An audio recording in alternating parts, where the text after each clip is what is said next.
308페이지 쪽에 있습니다. 참고하실 신약성경 308페이지 쪽에 있습니다. 참고하시길 바랍니다. 갈라디아서 5장 16절부터 24절 제가 읽겠습니다.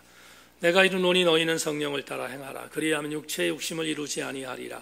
육체의 소욕은 성령을 거스리고 성령은 육체를 거스리나니 이 둘이 서로 대조감으로 너희가 원하는 것을 하지 못하게 하려 함이니라. 너희가 만일 성령이 인도하시는 바가 되면 율법 아래 있지 아니하리라. 육체의 일은 분명하니 곧 음행과 더러운 것과 호색과 우상숭배와 주술과 원수 맺는 것과 분쟁과 시기와 분냄과 당짓는 것과 분열함과 이단과 투기와 술취함과 방탕함과 또 그와 같은 것들이라. 전에 너희에게 경계한 것 같이 경계하노니 이런 일을 하는 자들은 하나님의 나라를 유업으로 받지 못할 것이요 오직 성령의 열매는 사랑과 일학과 화평과 오래 참음과 자비와 양성과 충성과 온유와 절제니 이 같은 것을 금지할 법이 없느니라. 그리스도 예수의 사람들은 육체와 함께 그 정욕과 탐식을 십자가에 못 박았느니라. 자리에 앉습니다.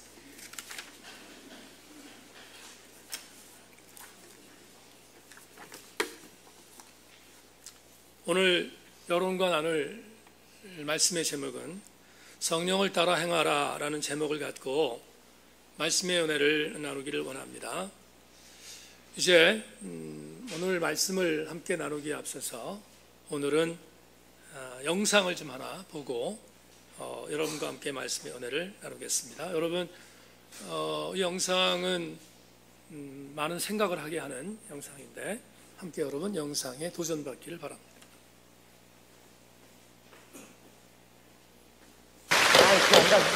조용!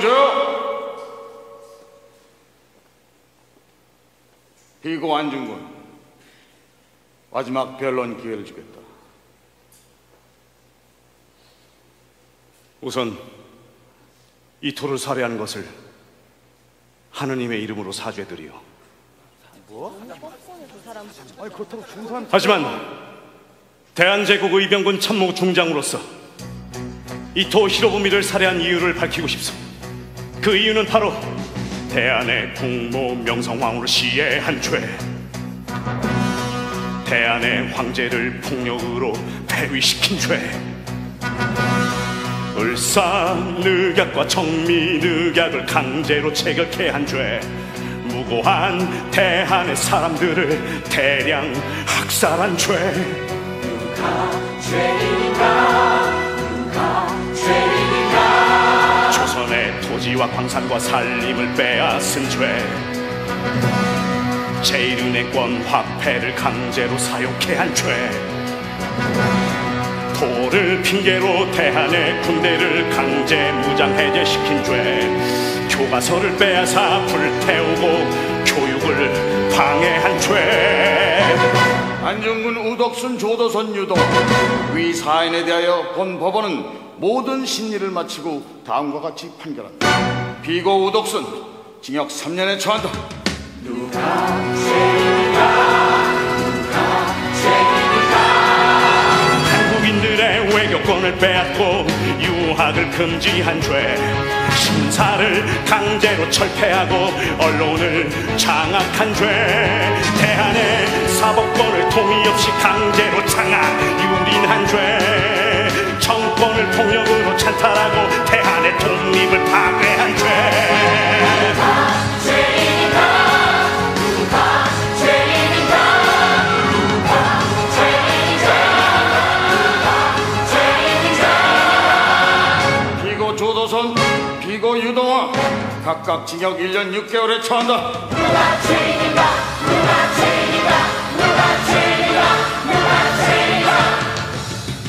대한 제국이 일본인의 도를 받고자 원한다면 세계에 뻔뻔 쓰던 거짓말을 퍼뜨리며 세계인을 농락한 죄, 현재 대한이 태평무사한 것처럼 전황을 속이고 밖으로는 세계 사람들을 모두 속인 죄, 동양의 평화를 철저히 파괴한 전공로의 죄 때문이다. 누가 죄인인가? 누가 죄인인가?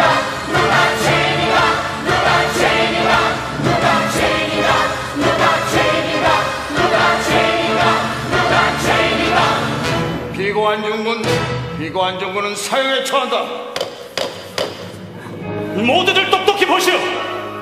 조선의 국모 명성황후를 살해한 미우라는 무죄, 이토를 쏴 죽인 나는 사형. 대체 일본법은 이리 엉망이란 말입니까? 한나라의 국민으로 태어나 조국을 위해 죽는 것, 이것이 참된 영광이니 나 기꺼이 받아들이나.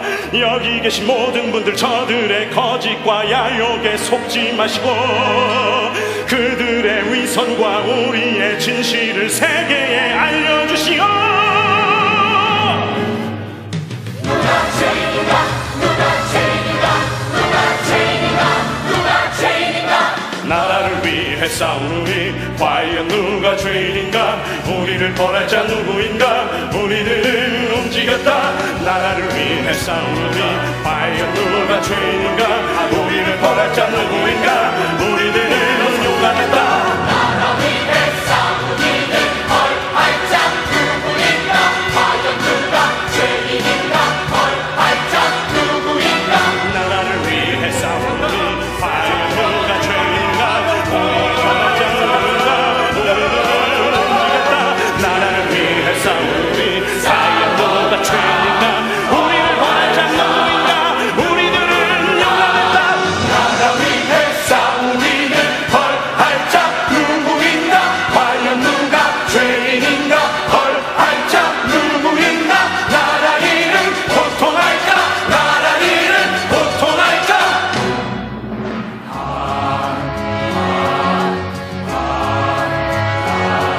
누가 죄인인가? 누가 죄인인가? 누가 죄인인가? 누가 죄인인가? 누가 죄인인가? 누가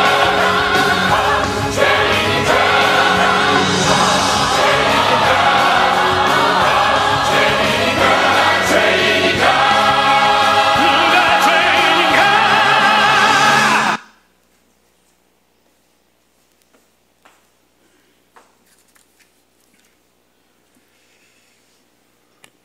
몇 주 전에 서울에서 동기 모임이 있었습니다. 그날 동기 모임의 마지막 스케줄은 바로 이 뮤지컬을 관람하는 것이었습니다.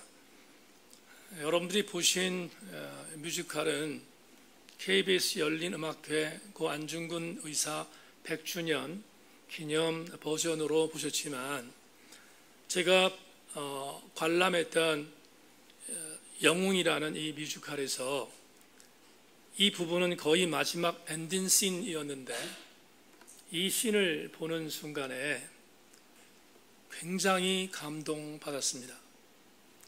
그리고 저만 감동받은 것이 아니라 거기에 참여한 모든 우리 친구들과 또 관객들 모두가 정성화 배우의 마지막 노래가 끝날 때 우리와 같은 박수를 보내며, 더더군다나 경제 침략을 감행하고 있는 일본과의 관계를 의식해서 그런지 그날 이 감동은 더욱더 뜨겁게 달아올랐습니다. 저 역시 자리에서 기립해서 이 엔딩 씬이 끝나는 순간 박수 갈채를 보냈던 기억이 지금도 생생합니다. 저는 이날 이 마지막 엔딩 씬에서 이렇게 감동적인 내용을 보다가 갑자기 가슴이 울컥했습니다. 그리고 그 울컥함을 감내할 수 없어서 정말 많은 그런 여러 가지 생각에 소외가 밀려왔습니다. 일본이라는 괴물의 공격에 민족적인 의분이 불타올라 더더욱 그랬던 것은 아닌가 하는 생각이 들었습니다.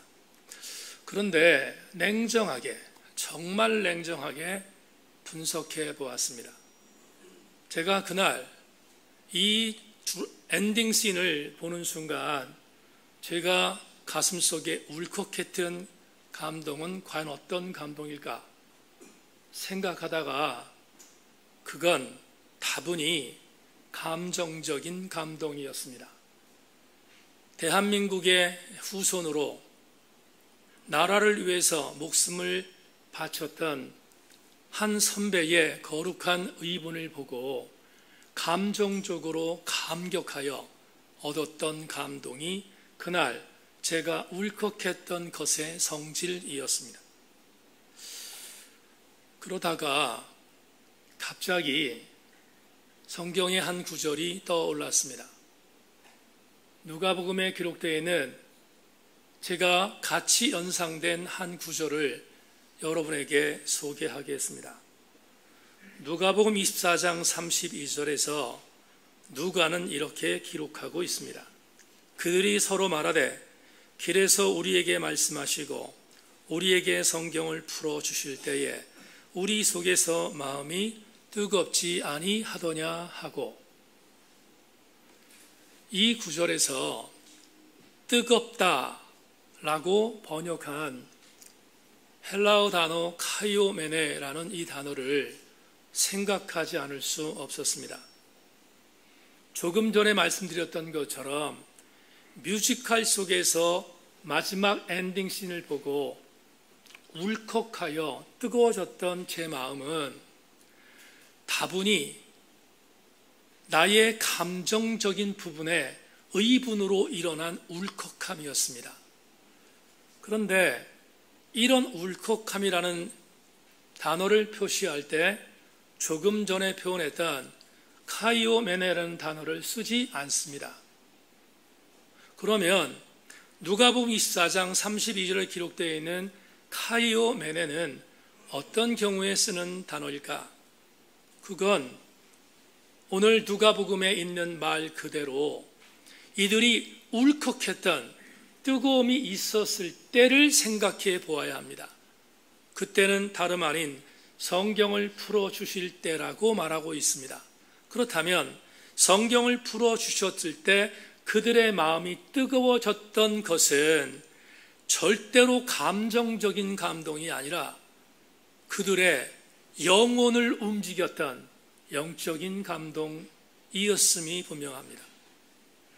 카이오메네라는 단어는 감정적인 감동을 줄 때 쓰는 단어가 아니라 영적인 감동을 받을 때 쓰는 단어임을 우리는 먼저 인지해야 할 것입니다. 우리 인간의 영혼을 움직이는 것, 저와 여러분들의 영적인 부분이 움직이는 것, 그것은 감정이 아닙니다. 적어도 저와 여러분들의 영적인 부분을 움직이는 것은 대단히 중요한 한 가지의 전제가 있음을 오늘 우리는 추적할 것입니다. 그건 다름이 아닌 우리의 영혼을 움직이는 감동은 단 한 가지, 성령의 역사하심입니다. 성령의 역사하심이 없으면 우린 감정으로 감동할 수 있지만 성령이 역사하시면 우리의 전인격적인 영혼을 만지셔서 그 영혼을 감동시키는 것을 우리가 전제해야 할 것입니다. 오늘 왜 여러분에게 설교의 서두에 영상을 보여드리며 이렇게 감동이라는 단어, 뜨겁다는 단어를 여러분에게 전제했을까? 오늘 본문 텍스트 때문에 그렇습니다. 이제부터 오늘 본문 텍스트를 해석하겠습니다. 우리는 지난주에 교회가 교회되기 위하여 반드시 가져야 할 성도의 자세에 대하여 논했습니다. 교회가 교회되기 위하여 가져야 할 성도의 자세는 끝까지 사랑하기였습니다. 기억나시면 아멘. 끝까지 사랑하는 것, 그게 교회를 교회되게 만드는 성도의 태도였음을 우리는 지난주에 나누었습니다. 약속드린 것처럼 오늘은 교회가 교회되도록 만들기 위하여 성도가 가져야 할 두 번째 요소를 여러분과 함께 나누기를 원합니다. 그것은 다름 아닌 철저하게 성령 하나님의 통치에 이끌리는 것입니다. 우리 세인 공동체가 철저하게 성령 하나님의 통치에 이끌리면 우리 교회는 견고하게 서갈 것을 확신하고 우리 교회는 이런 교회가 되기를 주의 이름으로 권면합니다. 오늘 보면 16절을 함께 나누겠습니다. 다시 16절을 제가 읽습니다. 내가 이르노니 너희는 성령을 따라 행하라. 그리하면 육체의 욕심을 이루지 아니하리라. 성령을 따라 행하라. 그리하면 육체의 욕심을 이루지 아니하게 될 것이라는 바울의 이 권면을 통하여 우리는 중요한 은혜를 받게 됩니다. 맞습니다. 성도가 성도로서의 길에서 이탈하지 않고 교회가 교회로서의 굳건한 견고한 아름다운 진을 형성하는 방법은 성령을 따라 행하는 것임을 16절이 우리에게 제공하고 있습니다. 조금 더 들어가 보면 16절 말씀은 겉핥기식의 은혜가 아닙니다. 16절 속에 담보되어 있는 말씀은 상당히 중요한 은혜가 들어 있습니다. 여러분, 오늘 사도 바울은 갈라디아 교회 성도들에게 적어도 하나님과 관계없는 육체적인 욕심을 따라가는 자들이 범할 수 있는 죄악을 15가지로 오늘 본문에서 우리에게 제기하고 있습니다. 하나님과 관계없이 육체의 욕심을 따라 행동하는 자들의 15가지의 요소가 어디에 있는가? 19절로 21절에 있습니다. 자막을 보십시다.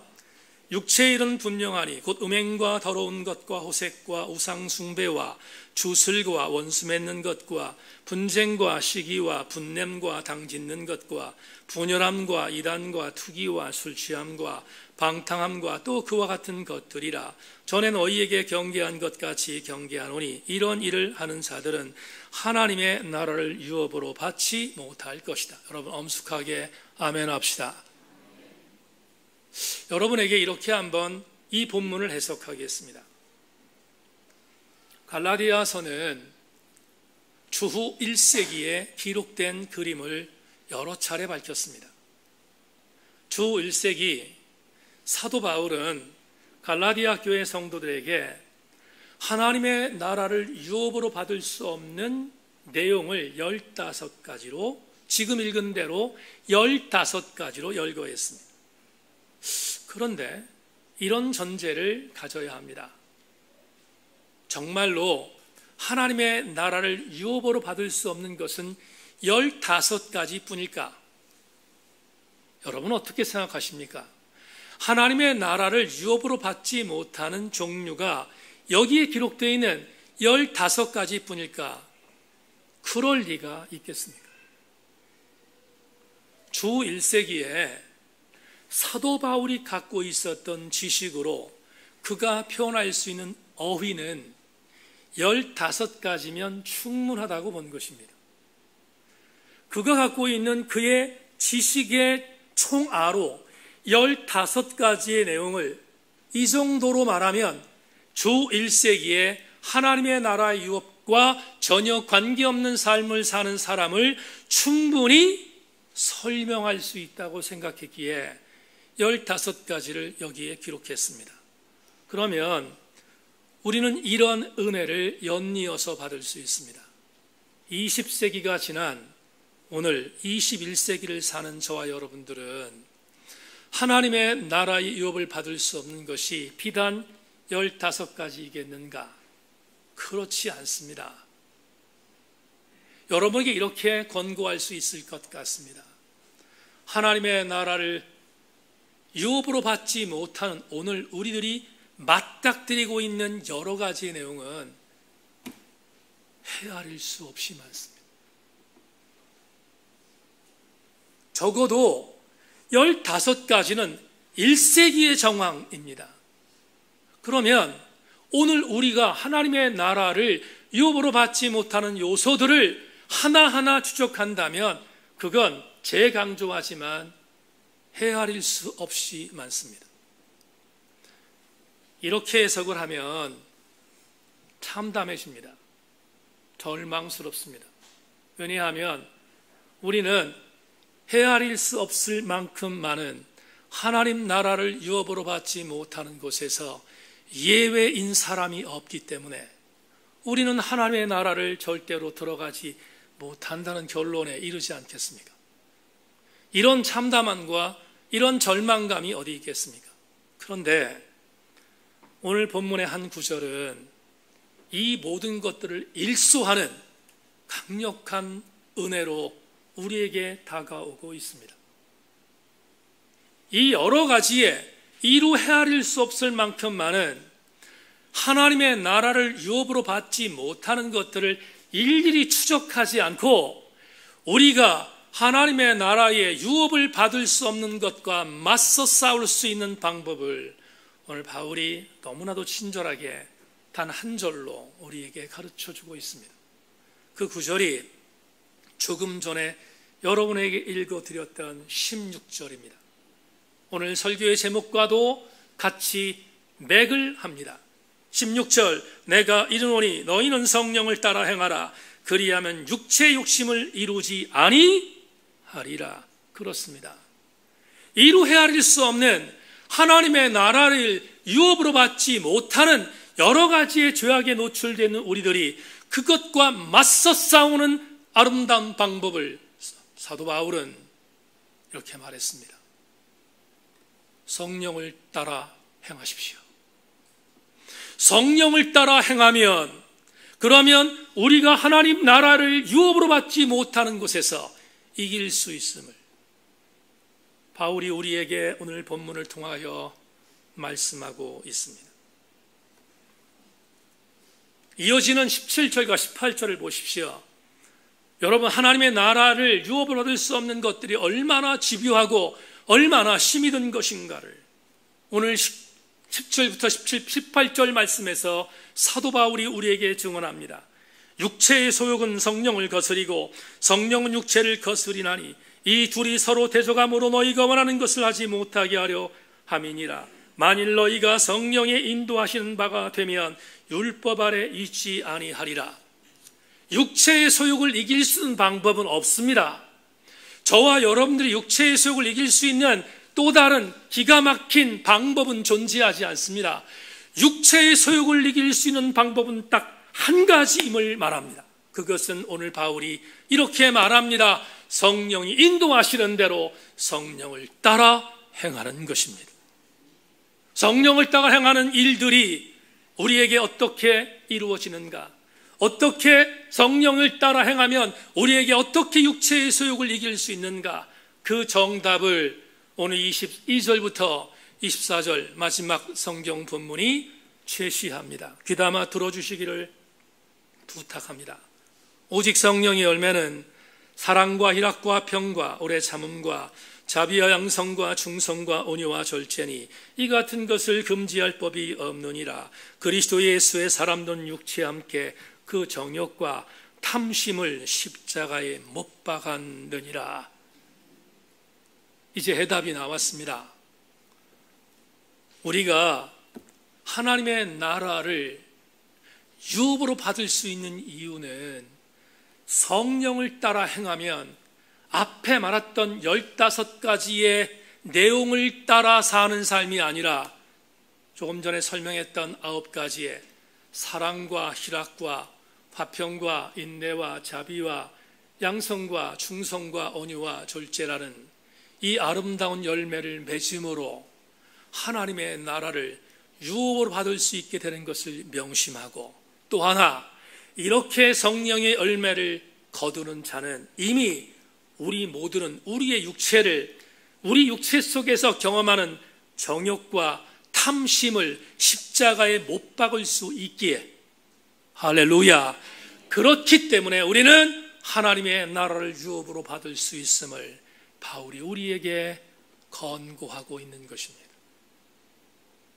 여기까지가 오늘 본문의 해석입니다. 그러면 이제 우리는 구체적으로 성령을 따라 행하는 삶이 무엇인지를 공부해야 되겠습니다. 우리는 이제 성경을 통해서 오늘 말씀을 통하여 배웠습니다. 그렇구나. 성령을 따라 행할 때 우리는 하나님의 나라를 유업으로 받을 수 있다고 함께 배웠습니다. 그렇다면 구체적으로 성령을 따라 행하는 것은 무엇인가? 저는 오늘 성경의 내증을 통하여 두 가지로 여러분에게 그 답을 제시하고자 합니다. 첫째, 성령을 따라 행하는 것은 성령을 인격적으로 사모하는 것입니다. 성령 하나님을 인격적으로 사모하는 것, 이게 바로 성령을 따라 행하는 것이다.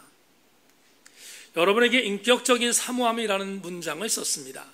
이걸 바꾸겠습니다. 성령을 인격적으로 사모하는 것은 뭔가 다름 아닌 성령 하나님에 대하여 민감한 것입니다.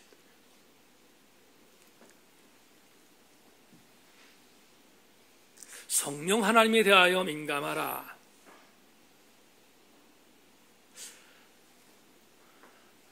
마태복음 10장을 보면 예수님께서 12제자를 부르셨습니다. 부르셔서 12제자들에게 제자로서의 미션을 주십니다. 그리고 너희들이 가는 곳, 그곳에서 앞으로 당할 일들이 어떤 일인가에 대하여 적시하고 있는 게 마태복음 10장 이하에 기록되어 있습니다. 그런데 그때 주께서 이렇게 말씀하십니다. 제자들을 다 콜링하신 뒤에 내가 너희들을 보내는 이 마음은 양을 이리때에 보내는 것과 같다. 이렇게 말씀을 하시면서 그들이 닥치는 여러 가지의 환난, 비아냥, 고통, 나름대로 왕따당함 등등 여러 가지의 고통들이 임할 때 너희들이 주눅들지 말아라 라고 해주신 말씀이 하나 눈에 띕니다. 마태복음 10장 19절로 20절에 이렇게 주님이 제자들에게 말씀합니다. 너희를 넘겨줄 때에 어떻게 또는 무엇을 말할까 염려하지 말라.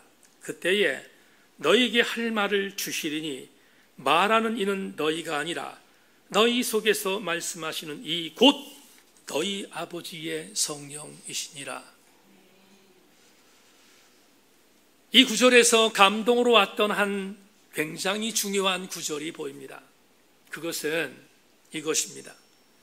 너희 속에서 말씀하시는 분은 너희가 아니라 너의 하나님 성령이시라는 이 구절입니다. 여러분, 일주일 동안 얼마나 많이 분투하고 오셨습니까? 여러분의 처해져 있는 상황과 현실 속에서 얼마나 많이 치열하게 영적으로 싸우고 오셨습니까? 싸우다 보니까 지치기도 하고 힘든 일도 경험하고 등등 상당히 많은 일들이 있었을 것입니다.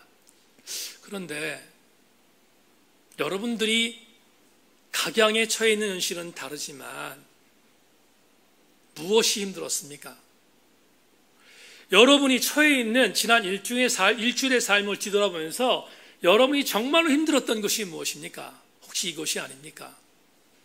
저들이 갖고 있는 생각과 내가 갖고 있는 생각이 좁혀지지 않는 간극이 있다는 것. 혹시 내가 생각하고 있는 문화와 내가 생각하고 있는 나의 종교적인 입장과 저쪽에 있는 사람은 도저히 넘을 수 없을 것 같은 담이 있는 것 같은 낯설음. 혹시 지난 일주일 동안 그걸 경험하고 오시지 않았습니까? 그럴 때 여러분들 굉장히 난감하고 힘든 일일 터인데 주님이 제자들에게 말씀하신 것을 적용하면 다시 힘을 얻을 수 있지 않겠습니까? 너희 속에서 말씀하시는 이는 너희가 아니라 하나님 성령이시니라. 이 말씀이 우리를 쓰러지지 않도록 만드는 놀라운 감동인 것을 우리는 예수 그리스도의 이 말씀을 통하여 다시 한번 발견하게 됩니다. 발목을 다친 지가 한 달 보름이 되어 갑니다. 제가 운동을 하는 탁구장에서 1년에 한 번 회원들을 함께 모아 야유회를 갑니다. 제가 약 7년 정도 지금 운동을 한 구장에서 하고 있는데 발목을 다치기 전에 스케줄이 하나 있었습니다. 그건 야유회였습니다. 1년에 한 번 가는 야유회, 7년 동안 한 번도 가지 않았지만 이번에 다리를 다치기 전에 관장을 비롯한 임원들이 저에게 이렇게 말했습니다. 목사님, 그동안 한 번도 야유회를 참석하지 않았는데 이번에는 같이 참석해 주시면 그러면 힘이 될 것 같다고 말을 했습니다. 근데 마침 다리를 또 다쳤어요.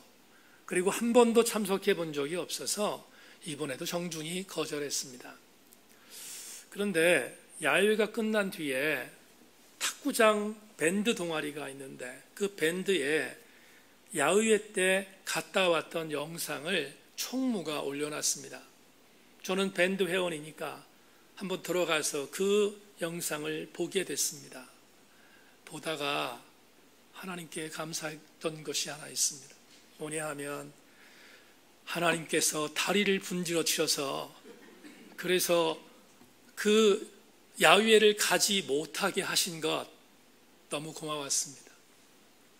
여러분, 영상을 보는 순간 두 가지 생각이 저에게 왔습니다.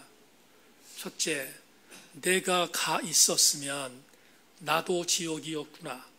두 번째, 내가 지옥인 것처럼 그들은 또 얼마나 지옥이었을까? 왜? 목사가 있으니 얼마나 불편했겠습니까? 낯섦은 먼 데서 찾지 않습니다.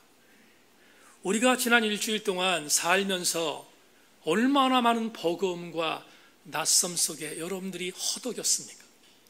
그런데 아무리 그래도 오늘 본문을 통하여 받는 은혜는 성령을 따라 행하는 일주일의 삶이 되었다면 우리는 이 낯섦 속에서 무너지지 않고 또 일어서서 이기는 삶을 살 수 있음을 확신하고 지난 일주일 동안도 그렇게 살았겠지만 앞으로 일주일도 성령을 따라 행하며 삶으로 여러분 모두가 이 낯섦 속에서 그리스도인답게 살아가는데 조금도 주눅들지 않고 이기는 그리스도인들 되기를 주의 이름으로 권고합니다.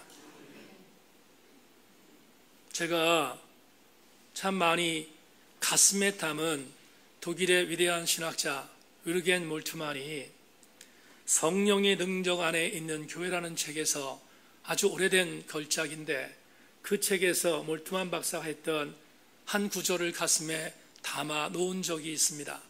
제가 30대 중반 때 이 책을 만났을 때 그래, 내 목회의 여정 속에서 이 내용을 나름대로 읽으면서 목회해야 되겠다고 생각한 구절을 소개하겠습니다. 성령의 능력을 통해서 성령은 새로운 창조의 과정 속에서 개개인에게 그의 특정한 몫을 그리고 그의 육신에 적합한 소명을 부여하신다. 몰트만 박사의 이 말을 제가 가슴에 담은 이유는 이것입니다. 여러분, 성령의 능력 안에 있는 교회와 성령의 능력 안에 있는 개인은 불 떨어지는 환상을 보는 정도의 성령의 능력이 아니라 내 안에서 날마다 나를 새롭게 창조하는 능력이 성령의 능력이라고 확신했기 때문입니다. 그렇다면 우리 교우들에게 이렇게 말씀드릴 수 있을 것 같습니다. 날마다 내 안에서 나를 새롭게 인격적으로 만드시는 그분의 능력이 성령의 능력이라는 것을 동의한다면 성령은 철저하게 우리에게 인격적으로 임하시는 영이시며 인격적으로 영하시는 그 인격의 영을 내가 따라 행하여 살면 나는 성령께서 통치하는 대로 반드시 승리하는 삶을 살 것을 확신하고 우리 교우들 모두가 그렇게 성령의 능력 안에 있는 삶을 살아가기를 다시 한번 주의 이름으로 권고합니다. 미국의 애틀란타에서 목회하는 김세연 목사님이 쓰신 눈을 2번 감았다 뜨세요라는 칼럼집에 한 문장을 보다가 무릎을 쳤습니다. 김 목사님이 이렇게 말합니다. 만남에 대한 책임은 하늘에 있지만 관계에 대한 책임은 사람에게 있다. 여러분, 하나님과 내가 만났습니다. 그래서 하나님은 내가 하나님과 만난 그 이유 때문에 하나님은 나를 책임지십니다. 그런데 그 하나님과의 관계는 하나님의 몫이 아니라 내 몫입니다. 내가 하나님의 관계를 오해시키지 않기 위하여 할 수 있는 방법은 성령을 인격적으로 사모하는 일임을 명심하고 그분의 철저한 통제 아래서 성령과 동행하는 우리 모든 교회 교우들이 되시기를 다시 한번 소망합니다. 둘째로, 오늘 여러분과 마지막으로 살펴볼 것은 성령을 따라 행한다는 말이 과연 무엇일까? 이렇게 여러분에게 정리하여 말씀드립니다. 그것은 성령 하나님의 일하심이 오늘도 현재 진행형인 것을 명심하는 것입니다. 내가 성령을 따라 행한다는 이 말은 성령 하나님께서 일하시는 일체의 일하심이 지금도 진행되고 있다는 것을 동의하는 것입니다. 앞에 설명했던 엠마오 도상으로 내려가던 두 제자의 이야기를 다시 한번 끄집어내겠습니다. 앞에서 설명했던 누가복음 24장 32절을 다시 읽어드리겠습니다. 그들이 서로 말하되 길에서 우리에게 말씀하시고 우리에게 성경을 풀어주실 때에 우리 속에서 마음이 뜨겁지 아니하더니. 한 번 더 읽겠습니다. 그들이 서로 말하되 길에서 우리에게 말씀하시고 우리에게 성경을 풀어주실 때에 우리 속에서 마음이 뜨겁지 아니하더냐 하고. 앞에서 뜨겁다라는 단어를 설명했는데 이번에는 또 다른 단어, 풀어주실 때라는 단어를 소개하겠습니다. 엠마오 도상으로 내려가던 글로바와 또 한 명의 제자는 예수 그리스도의 부활을 믿지 않고 낙심하여 엠마오로 낙향하고 있었습니다. 그런데 마침 이 두 명의 제자의 노상 위에 부활하신 주님이 오셔서 이 두 명의 제자에게 성경을 풀어주셨다고 말합니다. 그러자 성경을 풀어주실 때 그들의 마음이 뜨거워졌습니다. 그리고 분명히 누가는 말하기를 그들의 마음이 뜨거워졌던 두 명의 제자는 낙향하던 엠마오로 가던 길을 멈추고 터닝하여 예루살렘에 돌아가 그리스도의 증인이 되었음을 복음서는 우리에게 알려주고 있습니다. 그런데 뜨겁다라는 단어를 소개한 것처럼 또 하나 이 구절에서 우리가 놓치지 말아야 할 감동이 있습니다. 그건 풀어주실 때라는 동사입니다. 여러분, 헬라 원어 성경을 보면 이 풀어주실 때라는 이 단어의 시제, 여러분 헬라어 단어는 시제가 굉장히 중요하다고 말씀드리지 않았습니까? 이 시제가 우리나라의 시제에 없는, 우리나라에서는 이런 쪽으로 해석할 수 있는 방법이 없습니다. 그런데 풀어주실 때라고 하는 디아노이겐이라는 이 단어는 미완료 과거 시제로 기록되어 있습니다. 자, 이걸 풀겠습니다. 헬라어 원어 성경에 있는 헬라어 시제의 미완료 과거 시제를 푸는 것은 제가 문법적으로 풀지 않고 지난 주간에 있었던 한 저에게 임했던 사건으로 풀겠습니다. 여러분 아시는 것처럼 우리 교회는 새벽 예배 때 성경 통독을 하고 있습니다. 지난 주간 우리가 구약 성경을 마감하고 신약 성경을 읽기 시작했습니다. 마침 지난주 목요일 아침에 마태복음 8장을 읽게 되었습니다. 마태복음 8장에 제가 읽었던 한 구절을 소개하겠습니다. 예수께서 들으시고 놀랍게 여겨 따르는 자들에게 이르시되 내가 진실로 너희에게 이르노니 이스라엘 중 아무에게서도 이만한 믿음을 보지 못하였노라. 다 같이 아멘. 여러분, 이 구절의 배경이 뭡니까? 로마의 백부장, 로마의 이탈리아 군대의 백부장, 이방인이었던 한 명이 그가 애지중지하던 하인 한 명이 병들어 죽게 되었다는 것입니다. 그래서 그가 주둔하고 있었던 그 장소로 사람들을 보내서 주님의 신방을 요청했습니다. 주님이 찾아왔습니다. 내 하인이 병들어 있는 곳이 어디냐? 내가 그를 고쳐주겠다 말씀하셨습니다. 그러자 이 말을 들었던 이방인이었던 백부장이 이게 웬 떡인가 하는 마음을 갖고 내 하인이 병들어 있는 곳으로 가십시다 해야 되는데 마태복음 8장은 그렇게 말하고 있지 않습니다. 주님에게 이 백부장이 이렇게 말했습니다. 주님, 내 수하에 부하들이 많습니다. 그 부하들에게 내가 명령을 내립니다. 이쪽으로 가라 하면 이쪽으로 가고 저쪽으로 가라 하면 저쪽으로 갑니다. 하물며 주군이신 주님께서 직접 내 하인이 병들어 있는 그곳에 가서 내 집에 들어가는 것을 절대로 내가 감당할 수가 없습니다. 그러니 주님의 능력이라면 이곳에서 말씀만 하셔도 떨어져 있는 내 하인의 질병이 고침받을 것을 내가 믿습니다. 얼마나 대단한 감동입니까? 얼마나 대단한 신앙 고백입니까? 이 고백을 백부장이 드린 것입니다.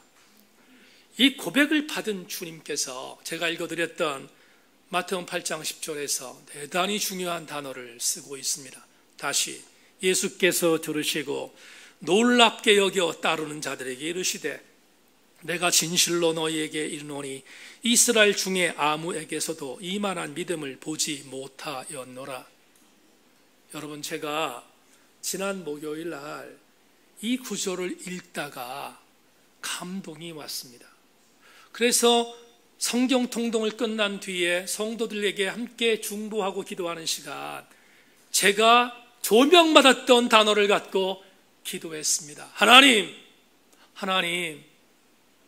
저도 하나님을 놀랍게 만드는 믿음을 허락하여 주옵소서. 이제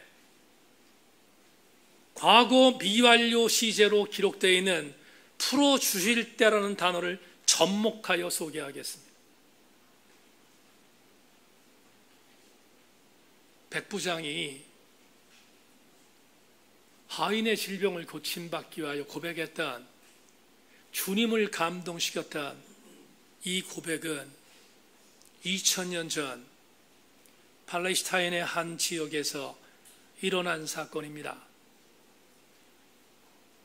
2000년이라는 시간적인 갭이 있습니다. 그런데 2019년 지난 8월 목요일 아침에 제천시 서부동 103번지 제천세인교회의 본당에서 주님이 백부장이 고백했던 그 고백을 통하여 놀랍게 계셨던 감동의 메시지를 읽으면서 그날 저에게 이 목사야, 너도 나를 놀랍게 하는 사역을 감당해 주었으면 좋겠다고 권고하셨다는 것은 성령의 역사는 1세기나 21세기나 상관없이 지금도 이어지는 현재 진행이기 때문에 가능한 것이 아니겠습니까? 그렇다면 오늘 저와 여러분들이 받는 감동은 무엇이어야 하겠습니까?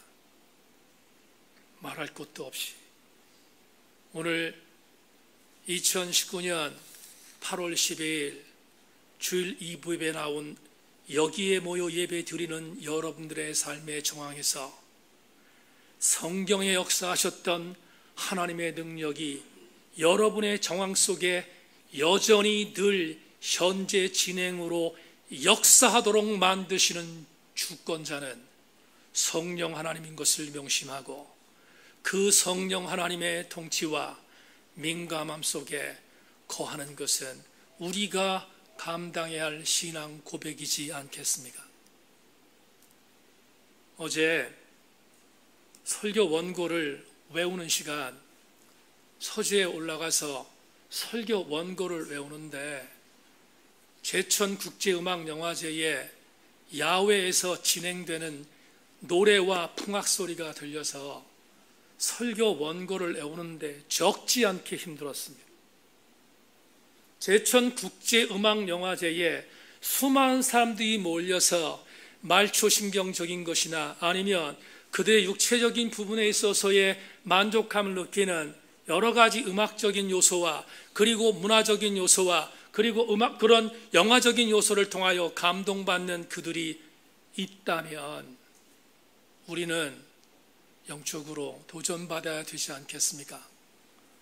하나님의 능력의 말씀이 성령의 역사가 제천국제음악영화제에서 감동받는 감동보다 못할 리 없습니다. 성령의 감동은 오늘 우리의 현장 안에서 역사하시는 성령의 감동은 인간의 모든 감동을 뛰어넘는 가장 최고의 감동인 것을 명심하고 우리 2부 예배 나오신 교우들 모두가 성령을 따라 행하는 하나님의 아름다운 사람들 되셔서 우리 모두 함께 오늘 본문 마지막 24절에 기록된 말씀처럼 그리스도 예수의 사람들은 육체와 함께 그 정욕과 탐심을 십자가에 못 박았다는 고백으로 승리하는 우리 교우들 다 되기를 주님의 이름으로 축원합니다. 이제 말씀 맺겠습니다. 가을 학기에 남성 소그룹에서 함께 공부하게 될 달라스 윌라드 박사의 하나님의 모략을 보면 우리가 가끔 소개하는 디트리트 보네포 목사가 형장에 사술로 세상을 떠나는 순교의 장면을 그린 드라마틱한 기사가 있습니다. 독일이 패망하기 얼마 전 정말 안타깝게도 보네포 목사는 세상을 떠났습니다. 그때 그 상황에 대하여 이렇게 하나님의 모략에는 기록되어 있습니다. 2명의 호성병이 디트리트 보네포를 교수대로 데려가려고 오자 보네포가 옆에 있는 친구에게 짤막하게 이렇게 말했다. 이제 끝이네. 하지만 나한테는 이것이 삶의 시작이라네. 세인의 지체 여러분, 성령의 능력을 따라 행하는 자에게는 끝이 존재하지 않습니다. 성령의 능력은 어제도 오늘도 내일도 역사하시는 하나님의 일하심의 방법이기 때문입니다. 나는 우리 세인의 모든 지체들이 성령에 따라 살기를 소망하고 성령 하나님에 대하여 인격적인 사모함을 갖고 이번 주간도 성령의 은혜로 살아내는 우리 모든 성도들 다 되기를 주의 이름으로 축원합니다. 하나님 감사합니다. 주의 말씀을 나누었습니다. 교회가 교회로서 역할을 감당하며 성도가 성도로서 역할을 감당하는 첫 번째 방법은 끝까지 사랑하기였습니다.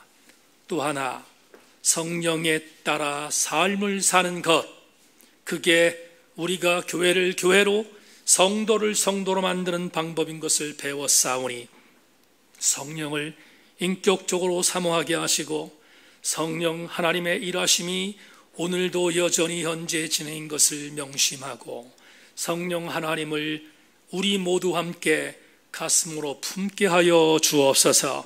그리하여 우리 모두가 살아계신 성령님의 은혜 안에 온전히 서갈 수 있도록 복 내리워 주옵소서.